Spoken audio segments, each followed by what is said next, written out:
하나님의 말씀은 시편 27편 4절입니다. 하나님의 말씀은 시편 27편 4절입니다.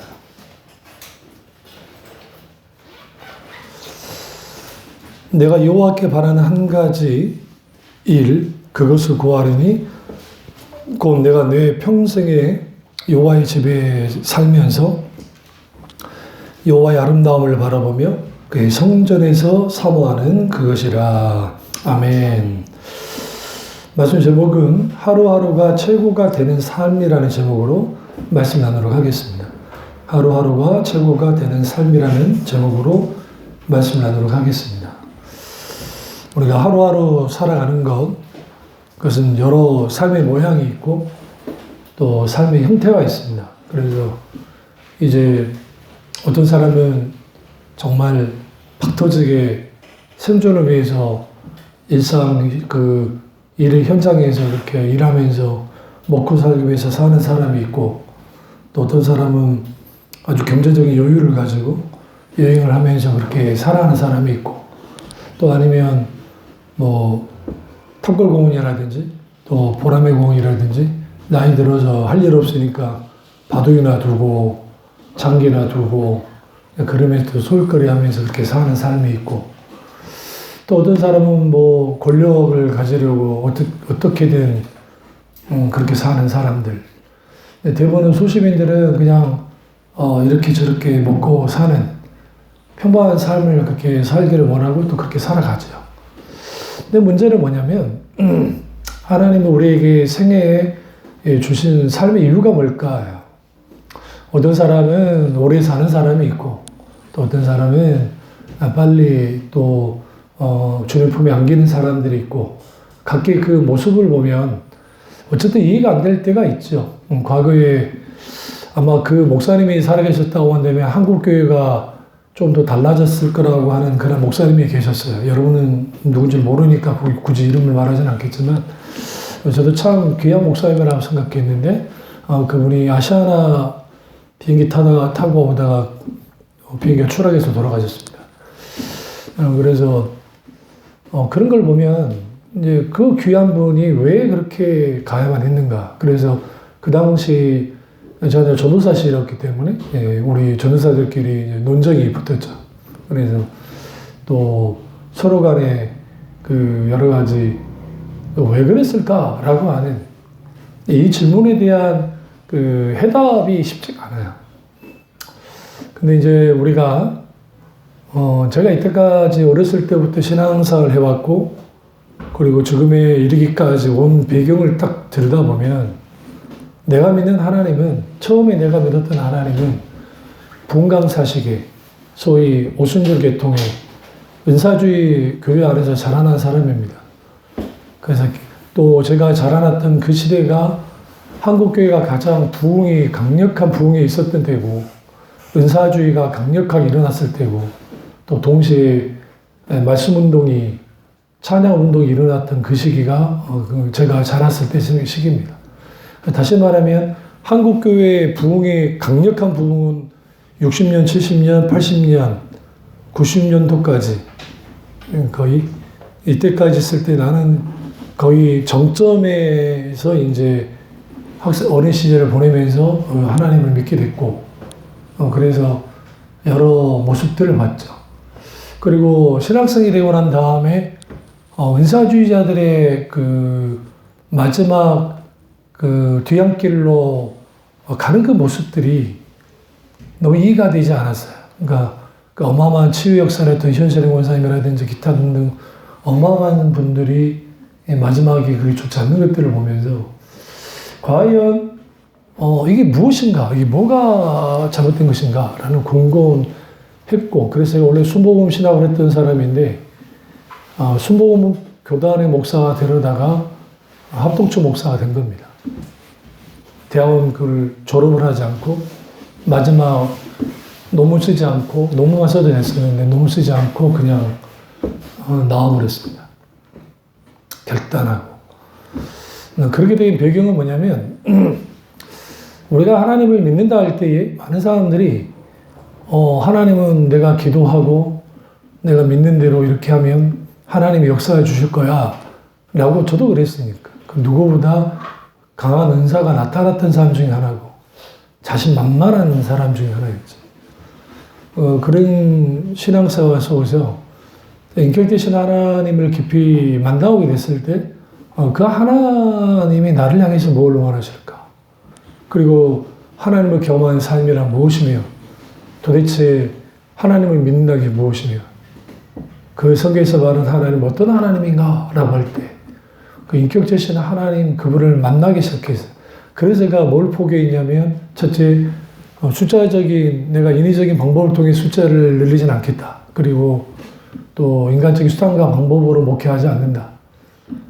그리고 기타 등등, 하나님 그분의 뜻 가운데서 하기를 원한다. 라고 하는 것을 가지고 나온 거예요. 이게 양면에 소위 이중성이 있습니다. 그러니까 어떤 면에서는 자라나지 못한 교회의 모습이 우리에게 있고, 또 설사 자라났다 할지라도 오늘날 이 어마어마하게 자라나는 교회들 속에서 하나님의 뜻과 멀어져 버리는 교회의 모습들이 또 어마어마하게 많이 있고, 이러한 것들이 무엇이 옳다 그르다는 하나님이 판단하고 평가하시기 때문에 이것은 뭐 할 게 없고, 근데 분명한 것은 하나님이 이 땅에 우리를 왜 태어나게 하셨을까요? 최고의 삶을 살아라고. 그러니까 우리가 최고의 삶을 산다는 것은 내가 대통령이 돼야 최고의 삶을 살아. 재미있는 설문조사를 한 적이 있었는데요. 우리나라 그 국회의원들을 설문조사를 할 때, 당신들이 국회의원이 된 이유가 뭡니까? 라고 하니까 대부분이 나는 국회의원이 되기 위해서요. 라고 보다는 국회의원을 통해서 대통령이 되고 싶습니다. 그러니까 진짜로 한번 속마음을 드러내 보십시오. 라고 하니까 90% 이상이 대통령이 되고 싶었어요. 무슨 말인지 아시죠? 국회의원이 되고 싶은 사람들의 90%가 대통령이 되고 싶어요. 근데 문제는 대통령이 딱 한 명이잖아요. 300명의 국회의원 중에 대통령이 나오는 것도 아니잖아요. 윤석열 대통령은 검사 출신인데 실제로 국회의원을 하지 않는 사람이잖아요. 그런 것처럼 오늘날의 최고의 삶, 손흥민이 최고의 삶을 살고 있잖아요. 축구선수로서. 아시아에서 손흥민처럼 어마어마한 업적을 남긴 축구선수 없잖아요. 그게 최고의 삶이에요. 근데 이제 그게 하나님이 보시기에 그게 최고의 삶인가? 이제 이것은 좀 별개의 문제입니다. 그러니까 이번에 한강이라는 작가가 노벨 문학상을 탔고 정말 어마어마한 일이 벌어졌잖아요. 참 대단한 거죠.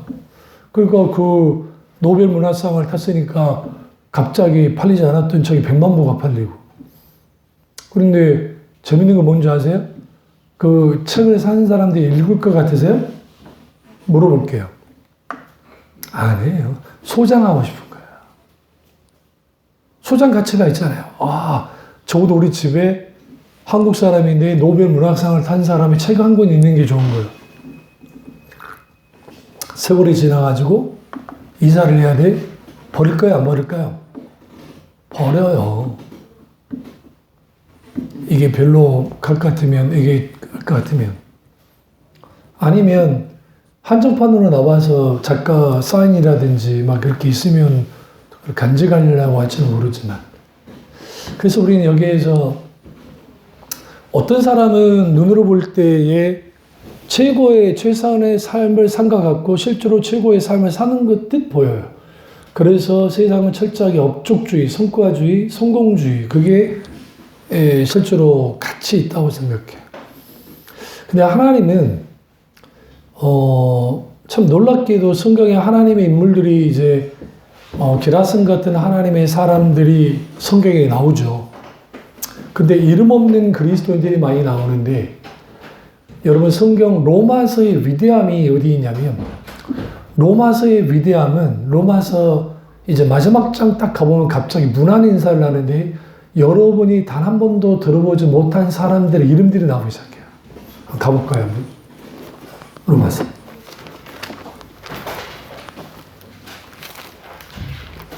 왜 사도 바울이 마지막에 14절부터 이렇게 보면 아순그리도 블레도 블레곤 헤메와 14절이에요. 16장 14절 로마와 허마와 미 그들의 함께 있는 형제들에게 문안하라. 빌로로고와 율리아와 네레오와 올룸바와 뭐 이런 것들. 좀 이상하지 않으세요? 내 사랑하는 암볼리아에게 문안하라. 왜 그랬을까요?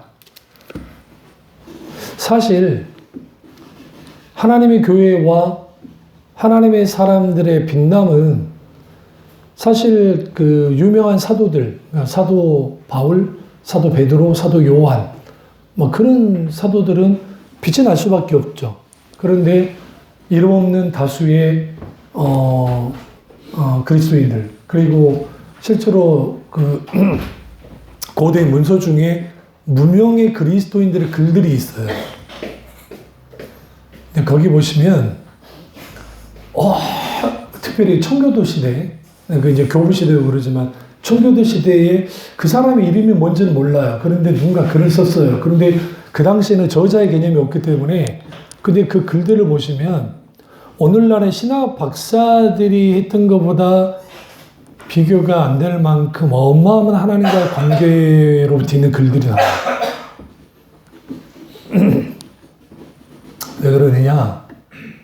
신앙 고백과 여러분의 삶과 이 모든 것들은 하나님과의 관계의 깊이에서 결정이 되고, 그리고 우리의 마지막은 하나님과의 관계 속에서 되어져야 되는데, 문제는 여러 가지 그 어떤 일들, 상황, 환경, 문제 이런 것들이 우리에게 한 사람의 인생의 출발과 마지막이 대하여 하나님은 분명하게 주권 가운데 이끌어 가시는데, 이제 우리가 생각할 때 우리가 그 부분에 대하여 어떻게 분별을 하고 평가할 수 있을까?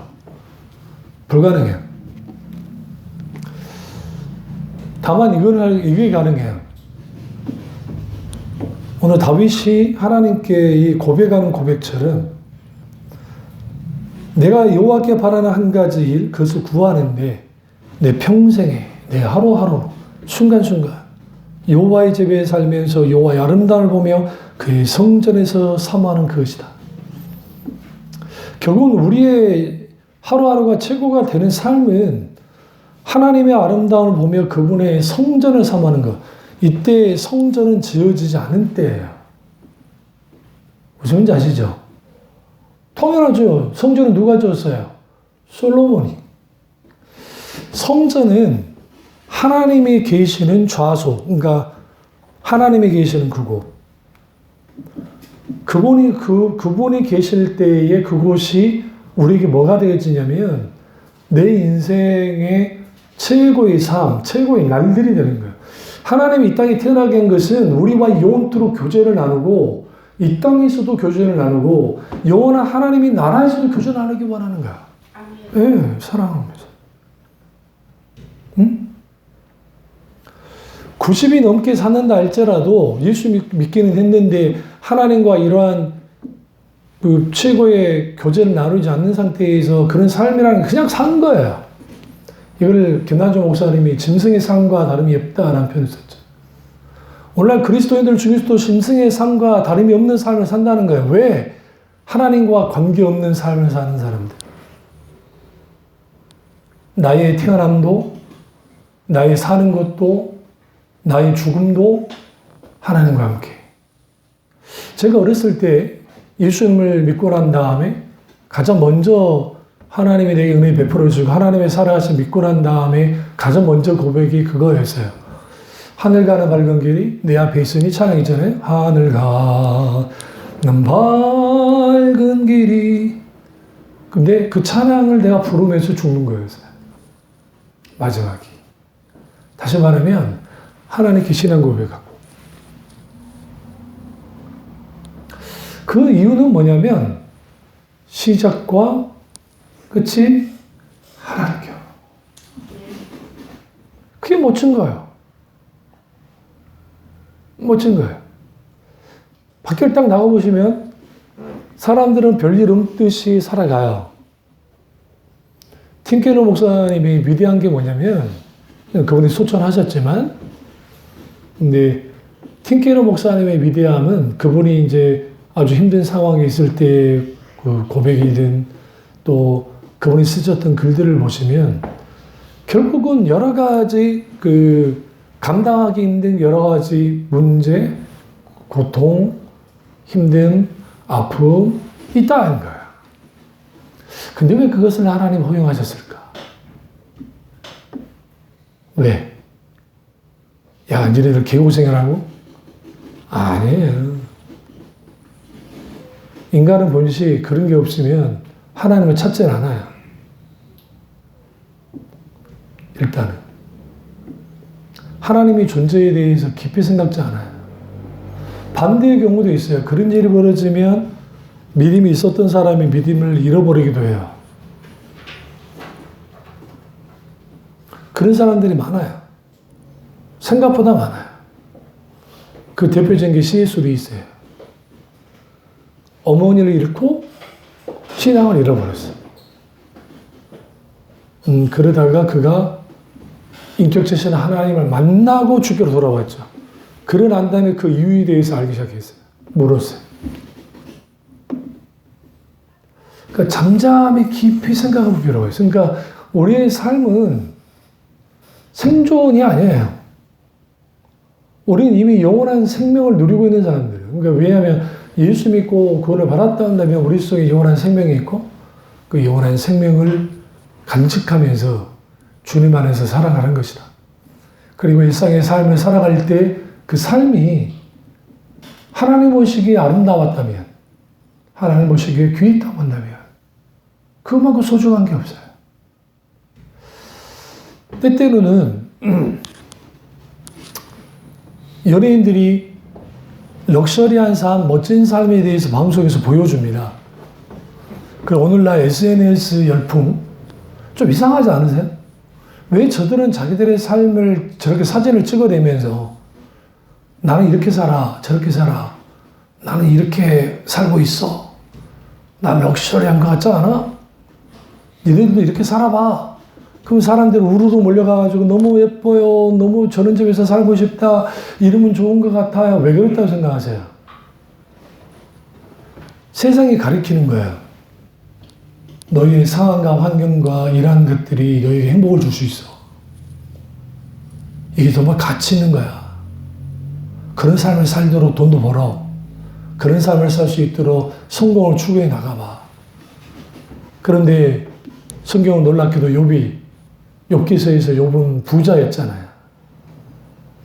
헤베, 허무해. 그래서 욥기서 후반부로 갈 때 또 다니엘서도 마찬가지고 너희 청년들아 청년의 날에 여호와를 기억하라. 곤고의 날이 이르기 전에 여호와를 기억하라. 여기서 여호와를 기억한다라는 것 굉장히 중요해요. 저도 풀리지 못했던 숙제들이 하나님이 내주셨던 감동들. 제가 거의 믿음이 없는 것처럼 보여지는 이유는 뭐였냐면 하나님의 그 순간순간의 인도와 그것을 중단시키고 거기에 그렇게 하도록 하셨었어요. 그러니까 그것은 단순히 무슨 병원에서의 간호가 힘들어서가 아니라 그런 것들은 육체적으로 힘들고 하는 그것은 아무것도 아니에요. 근데 이 블라인드에 쳐 있는 그것이 나로 하여금 너무 고통스럽게 했어요. 그리고 벌어지는 일들. 그러니까 사람들이 이해를 못하죠. 왜 저렇게 힘들어할까? 왜 저렇게 할까? 나는 이미 하나님께로부터 받은 게 있어버리니까 그래요. 그래서 몸부림친 거예요.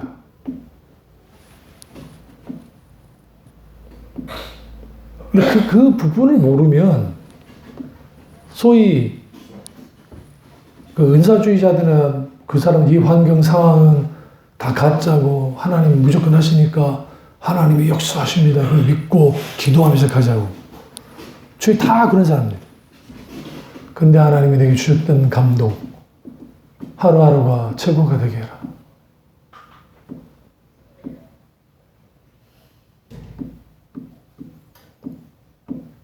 어떤 결과는 다 내게 맡기고. 그래서 일어난 거야. 이것은 굉장히 중요해요. 네, 굉장히 중요해요. 내 삶에 있어서 중요하고 우리 모두에 있어서 중요해요. 근데 그 삶을 누가 사셨냐? 예수님이 그랬어요. 예수님이. 예수님의 삶을 딱 들여다보시면 하루하루가 빛나는 삶을 사셨어요. 그러니까 우리는 이렇게 생각해요. 예수님이 막 기적 일으키시고 병든 자를 막 고치시고 죽은 자를 살리고 우리 거기에만 막 집중을 해요. 기적에만. 막. 근데 예수님이 이렇게 말하잖아요. 나와 아버지는 하나인데 나는 내 마음대로 하지 않아. 나는 아버지가 아버지 뜻 가운데 하고자 하는 것을 해. 나는 아버지의 뜻을 이루고 싶어. 나는 하나님 주적인 삶을 살면서 내 뜻이 아닌 아버지 뜻대로 이렇게 살아가는 거야. 그게 니들도 그렇게 살아오 주려? 근데 제자들은 그렇게 살지 못했어요. 자기를 부인하지 못하고 자기 십자가 지지 않고 영광만을 추구해서 나왔어요. 그래서 예수님을 통해서 최고의 삶을 살고 싶었어요. 그래서 예수님이 십자가를 지기 위해서 이제 예루살렘으로 올라가는데 제자들끼리 논쟁이 붙은 거야. 어떤 논쟁이 붙었냐면 사도 요한과 야고보가 예수님의 좌정수, 조선시대로 말하면 좌정수, 우정승이 되고 싶어 한다는 말을 들은 거예요, 제자들이. 그러니까 2인자와 3인자가 되고 싶다는 말을 제자들이 들은 거예요. 그러니까 제자들 사이에 분노하는 거예요. 그 중에 가장 성질나는 사람이 누구예요? 베드로죠. 그러니까 베드로가 그걸 문제를 삼은 거야. 야, 니네들이 뭔데 무슨 예수님의 오른팔 왼팔을 하는 거냐.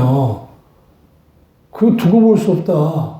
하면서 자기들끼리 논쟁이 세게 붙었다고. 그걸 예수님이 하시고 딱 하시면서 하시는 말씀이 야, 야고보와 요한이 좌정수, 우정승, 2인자, 3인자가 되는 게 그게 뭐가 문제냐는 거야.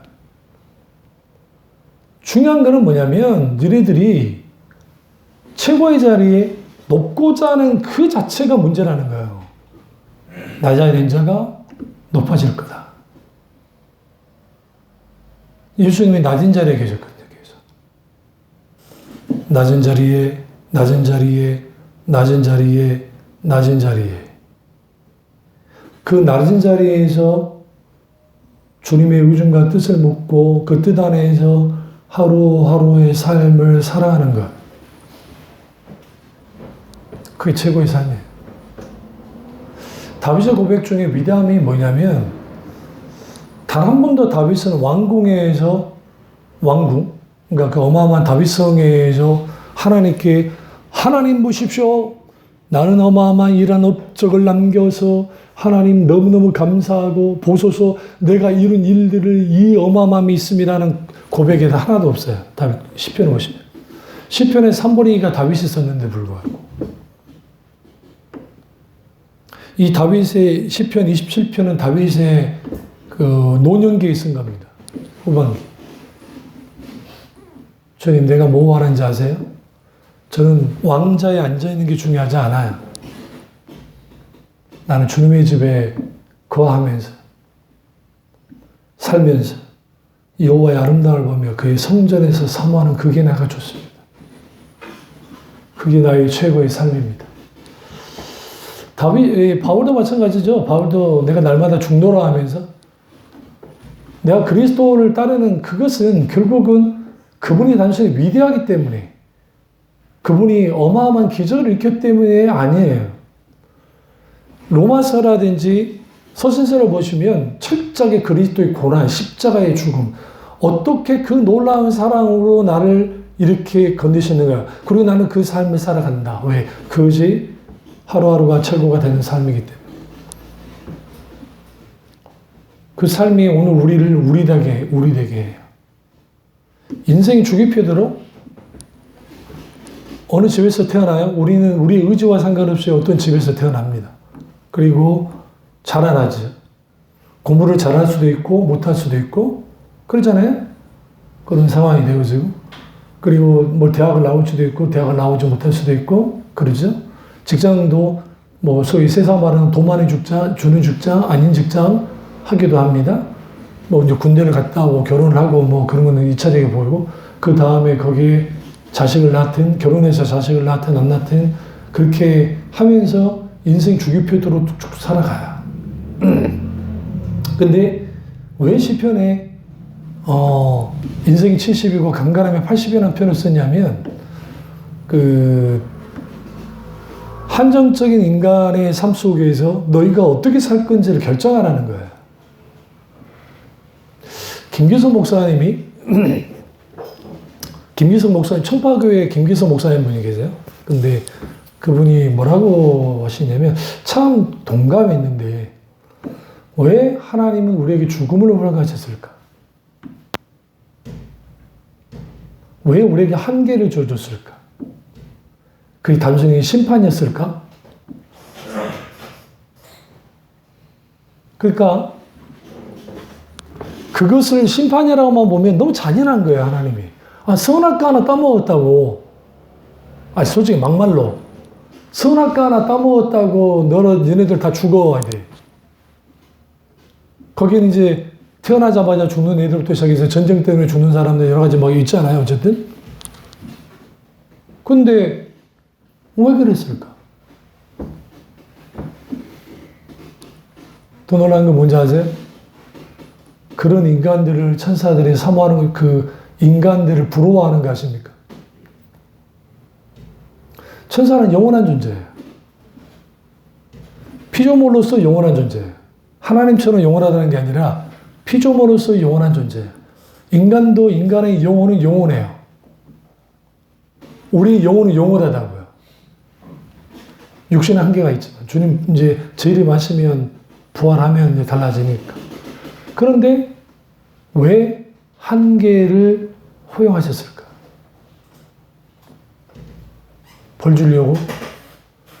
벌 줄 거면 즉시 죽여버렸어야죠. 아담과 하와를. 근데 왜 자식을 낳게 해주고 930세까지 살게 했을까?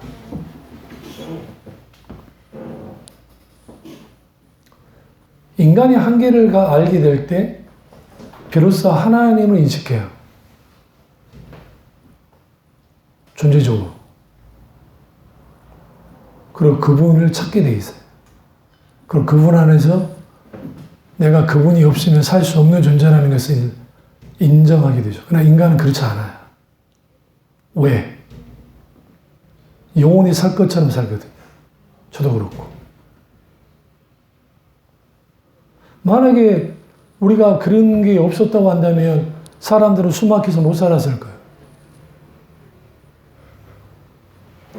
그렇기 때문에 하나님의 또 다른 축복이 뭐였냐? 어떤 면에서는 한계라는 거예요. 그 한계.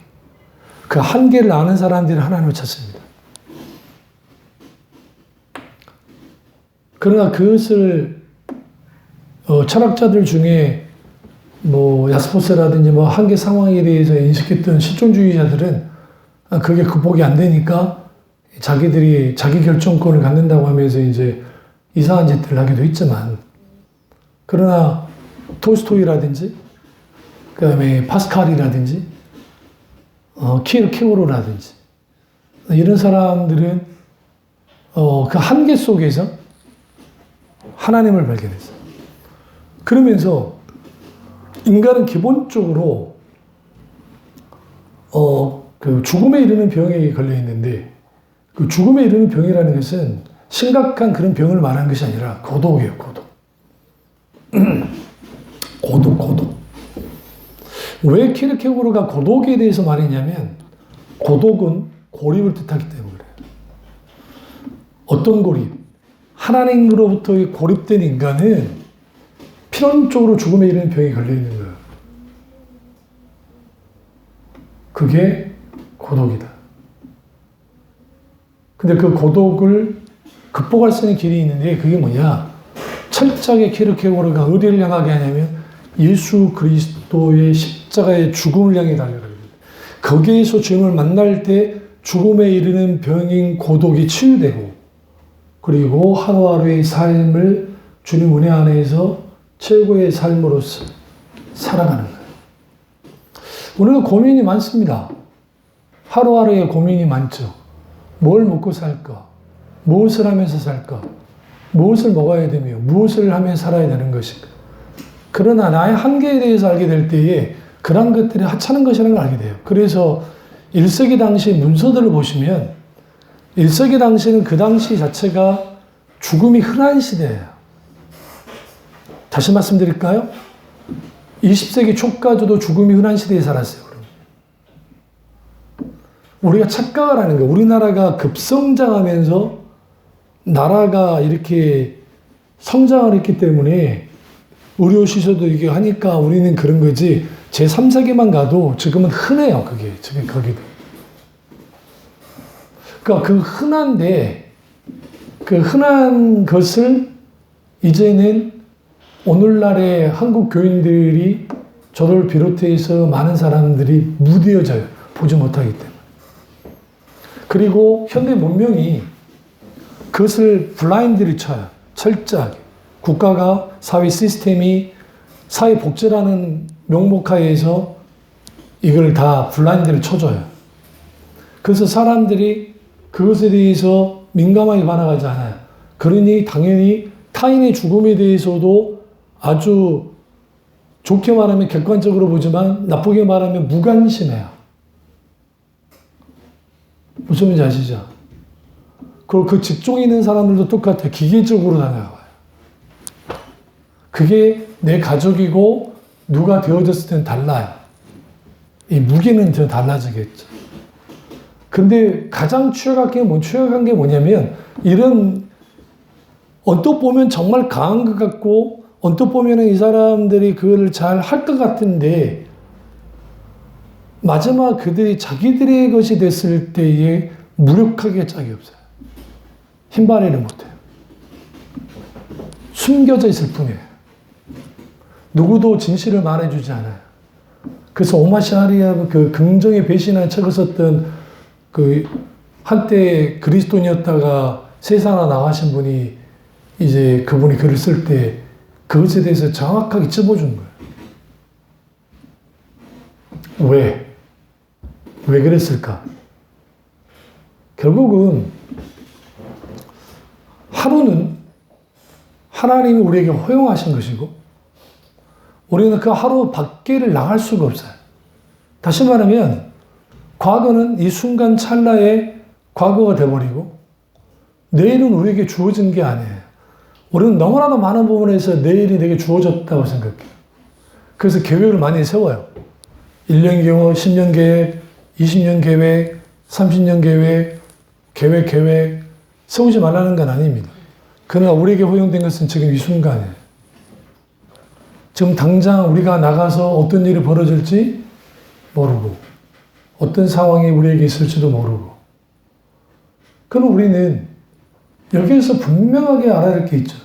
뭘 알아야 될까요? 오늘 다윗의 이 자세예요. 내 평생에 여호와의 집에 살면서 여호와의 아름다움을 보는 것이다. 그분을 성전을 내가 삼하는 거다. 왜 하나님일까요? 그분이 그 삶을 살았기 때문에. 그분이 예수 그리스도 우리 주님이십니다. 그 삶을 하루하루 살아가면 무슨 일이 있게 되냐면 하루의 가치는 어떻게 매겨질까요? 물어봅시다. 아침에 일어나서 애들 학교 보내고 직장 나가서 일하고 그렇게 해서 저녁에 저녁 먹이고 그리고 피곤한 상태에서 잠을 자요. 월요일날 월, 화, 수, 목, 금 그래서 이제 불금이라고 해서 한국 사람들이 토요일날 주일날 쉬니까 이제 불태우는 거 아니에요. 금요일날 포 마시면서 그 일주일에 있었던 스트레스를 날린단 말이죠. 그래서 막 치열싸면서 막 마시고 고주망태가 돼가지고 그렇게 해서 날리고 그 다음에 다음날 되면 머리가 아파가지고 지끈지끈 아파가지고 막 그럴 때가 뭐 신앙을 안 한 사람들은 일요일날 뭐 놀거나 쉬거나 하면서 그러고 있다가 다시 월요일을 시작해요. 인간의 그 80까지 산다고 할 때에 일로 보내는 시간이 약 한 25년에 24년 정도를 봐야 길게 잡아줘서. 그리고 잠이 약 25년 이상 됩니다. 잠자는 거. 잠자는 시간이 굉장히 길어요, 생각보다. 그리고, 주님께 나와서 신앙생활 하는 시간, 그것은 1년도 안 돼요. 주일만 따졌을 때. 80이라는 인생에 주님께 예배드리는 시간이 1년도 안 된다고요. 그리고 여가생활, 그러니까 이제 그 외에 여가생활, 크게 이제 뭐 밥 먹고 뭐 하고 뭐 하는 그런 뭐 일반 그런 게 크게 잡아주면 한 7년 정도 잡아줍니다. 그럼 여기 나머지 시간들이 이제 있긴 있는데, 딱 보면 결국은, 자는 거, 일하는 거, 막 이런 거 하다가 그냥 인생이 딱 끝나버려요.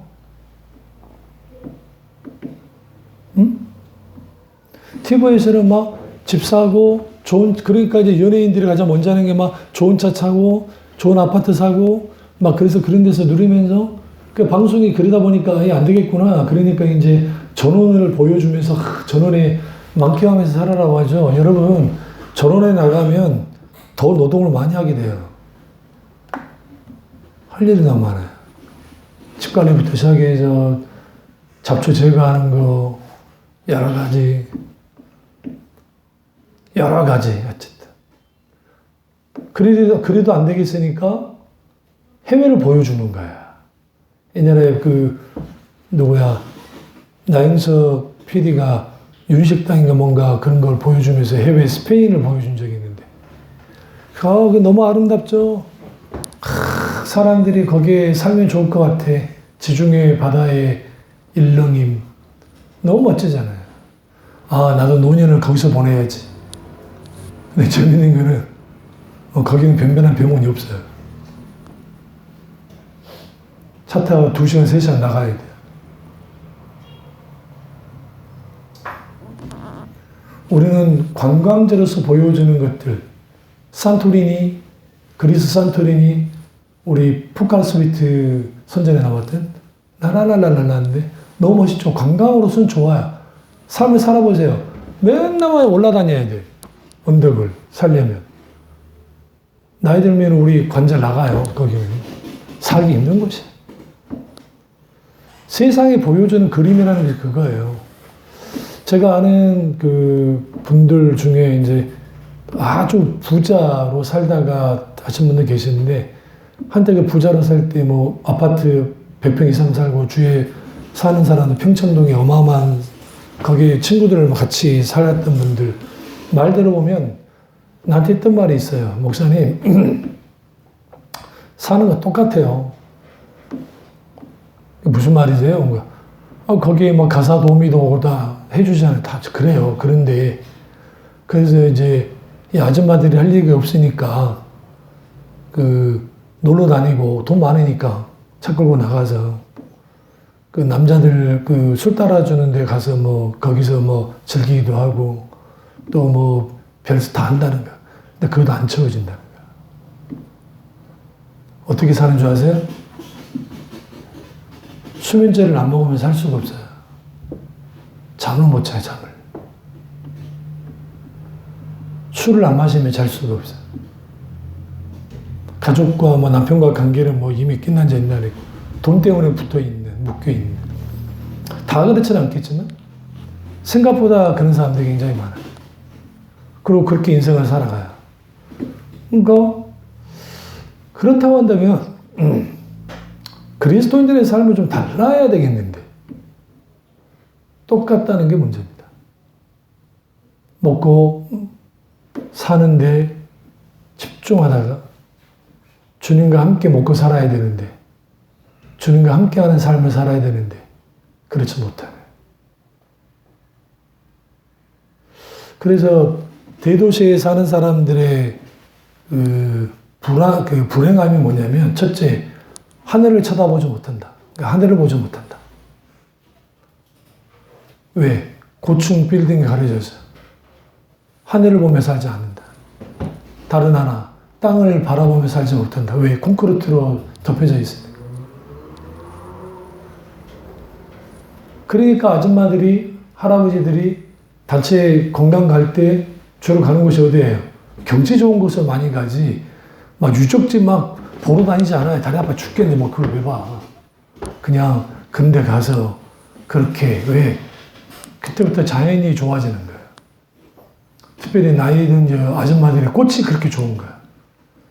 나는 나이가 들어서 이제 이렇게 점으로 가는데 꽃 좀 화사하니까 너무너무 좋은 거야.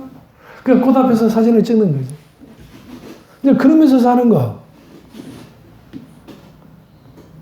근데 하나님이 그 삶만 살아라고 우리에게 삶을 행했을까?